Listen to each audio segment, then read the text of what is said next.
بسم اللہ الرحمن الرحیم۔ السلام علیکم یار، طارق جمیل صاحب نے ایک بیان دیا ہوا ہے، آپ سب نے سنا ہوگا، وہ بھی میں آپ کو دکھاؤں گا، یہ آپ دیکھیں گے، لیکن اس سے پہلے میں کچھ باتیں کرنا چاہتا ہوں۔ بات یہ ہے کہ دیکھیں، طارق جمیل صاحب نے اس دن بیان دے دیا، اس نے جو بھی کہا وہ میں بعد میں آپ کو بتا دیتا ہوں، لیکن اس نے اس دن بیان دے دیا، اس کو جو صحیح لگتا تھا، اس نے جو سچ لگتا تھا اس نے بول دیا، اور وہی سچ ہے جو کہ پورے پاکستانی قوم کا بیانیہ ہے۔ پورے پاکستانی قوم کا یہی بیانیہ ہے، اور یہی طارق جمیل صاحب نے بول دیا، وہی سچ ہے۔ لیکن یہاں پہ کچھ نام نہاد جو اپنے آپ کو تو علماء بولتا ہے، ہم بھی اس کو علماء بولتا ہے، کوئی مسئلہ نہیں ہے، کیونکہ اس نے علم کیا ہوا ہے، لیکن وہ ہمیشہ ہمیں درس دیتے رہے یار، سوشل میڈیا کے اوپر ادھر ادھر، کہ بھائی علماء کی قدر کرو۔ ارے بھائی، آپ ہوتے کون ہے کہ ہمیں یہ درس دے رہے ہیں کہ علماء کی قدر کرو؟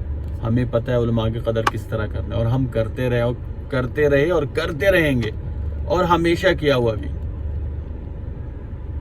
اور ہم علماء کے ساتھ صف اول میں کھڑے ہیں، صف اول میں آپ ہمیں موجود پائیں گے۔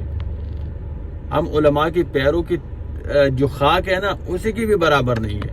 اور ہم کون ہوتے ہیں کہ علماء کی قدر نہ کرے؟ بھائی ہمارے اوپر فرض ہے کہ ہم علماء کی قدر کریں، لیکن اس دن جس طرح آپ لوگوں نے طارق جمیل صاحب کو نشانہ بنا دیا، کیا وہ عالم نہیں ہے؟ کیا وہ اس کے اپنے نظریات نہیں ہے؟ کیا وہ سچ نہیں بول سکتے؟ یا جو عالم سچ بولے گا وہ عالم نہیں ہوگا؟ یہی سے تو آپ کی منافقت کا پتہ چل جاتا ہے کہ آپ علماء کی بات نہیں کرتے، آپ اپنے کرسی کی بات کرتے ہیں، آپ اپنے ایک ہی یا دو وزارت کی بات کرتے ہیں۔ وہ بے نظیر یاد ہے نا کہ 93 یا 92 میں جو بھی ہے، بے نظیر کی جب حکومت آئے تو اس بندے نے کہا کہ عورتوں کی حکومت حرام ہے، یہاں پہ کسی کا نماز نہیں ہوتا اگر عورت کی حکمرانی ہو تو۔ جب اس نے بلایا، اس نے وزارت دے دی، اس نے پرمٹ دے دیا،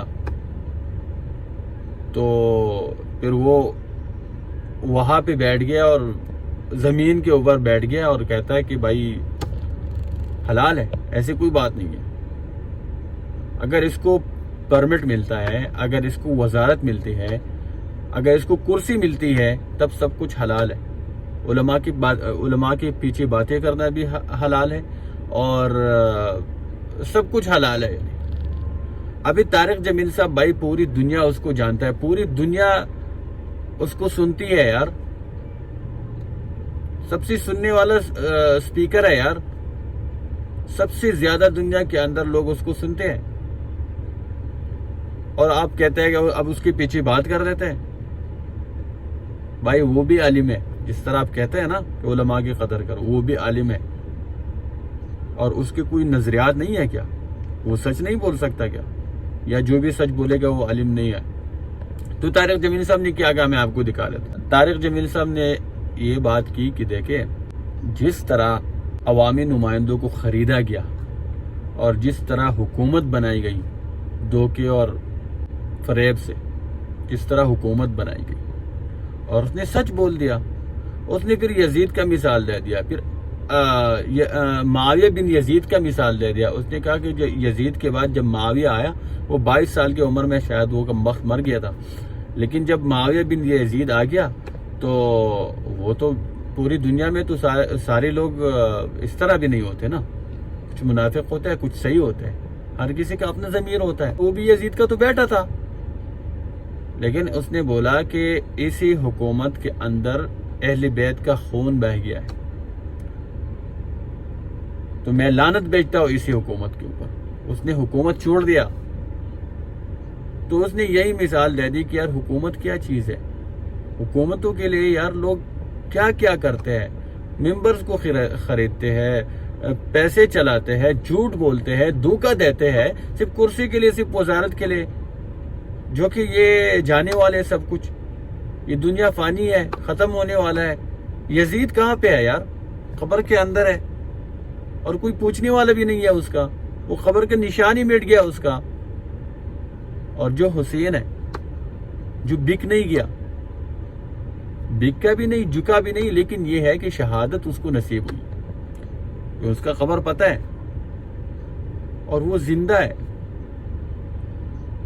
تو اس نے یہ مثال دے دی کہ یار چند وزارتوں کے لیے اور چند اور کرسی کے لیے لوگ کیوں یار اپنے ضمیر کو بیچے. تو اس نے صحیح کہا ہے, اس نے تو کسی کا نام بھی نہیں لیا. تو پھر یہی پہ لوگ ابھی شور مچا دیتے ہیں, چور کی داڑھی میں تنکا, یہاں سے ایک وزیر کا اور بیان آ جاتا ہے, دوسرے وزیر کا اور بیان آ جاتا ہے. یہاں پہ جمعیت علماء اسلام کے کارکنان, جو کہ میں جانتا ہوں, بذات خود میرے دوست ہیں, کیونکہ علم بھی انہوں نے کیا ہوا ہے, طارق جمیل کے پیچھے باتیں کرنا شروع کر دیتے ہیں, اس کو نشانہ بنانا شروع کر دیتا ہے. ابھی یار وہ بھی عالم ہے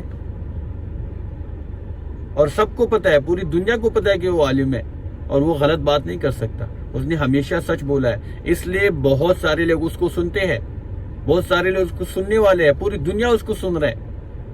تو وہ جھوٹ نہیں بول سکتا, وہ صحیح بات کر رہا ہے. اس نے جو دیکھا ہے, جو سنا ہے, اس نے صحیح بولا ہے, وہاں پہ انہوں نے بول دیا ہے. تو بات یہ ہے کہ دیکھیں, ہم علماء کے ساتھ صف اول میں کھڑے ہیں, صف اول میں موجود ہیں, لیکن ان علماء کے ساتھ جو سچ کے ساتھ کھڑے ہیں, جو حق کے ساتھ کھڑے ہیں, جو صحیح علماء ہے, جو چوروں کا دفاع نہیں کرتے, جو ظالم کے خلاف آواز اٹھاتے ہیں, ظالم کے ساتھ کھڑے نہیں ہوتے, ظالم کے خلاف آواز اٹھاتے ہیں. اور وزارت اور کرسی وہ اس کو لات مار دیتا ہے یار, جب اس کو پتہ ہے کہ اس میں چوری ہے, اس میں ظلم ہے, یہ لوگ ظالم ہیں.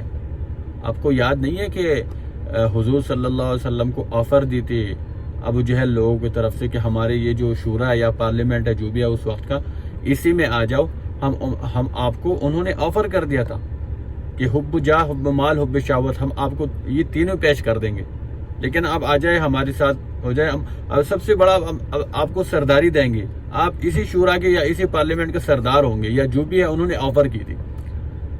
حضور صلی اللہ علیہ وسلم اگر چاہتے تو وہ چلا جاتا کہ نہیں میں ان کے ساتھ چلا جاؤں گا, ویسے سردار تو میں ہوں گا, وزارت تو مجھے ملے گی نا, تو میں اپنا کام کرتا رہوں گا. لیکن اس کو پتا تھا کہ یہ نظام, یہ لوگ, یہ ظالم ہے, یہ چور ہے, یہ ڈاکو ہے, ان کے ساتھ اگر میں جاؤں گا تو میں نظام کو ٹھیک نہیں کر پاؤں گا, بلکہ میں اسی نظام کا حصہ بن جاؤں گا اور میں اسی کے ساتھ ان کی طرح ہو جاؤں گا. تو انہوں نے وہ آفر ٹکرا دی, انہوں نے کہا نہیں مجھے نہیں چاہیے.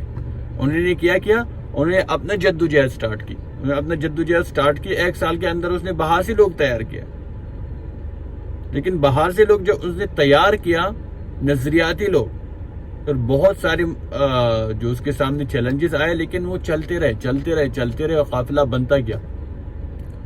پھر آج دنیا کے اندر مثال نہیں ہے کہ کس طرح انقلاب آیا ہے, اس کی مثال ہی نہیں ہے. اس نے یہ نہیں کیا تھا کہ میں جا کے ان کے ساتھ بیٹھ جاؤں گا, ایک وزارت لے لوں گا یا ایک سرداری لے لوں گا تو پھر دیکھا جائے گا. اس طرح نہیں ہے.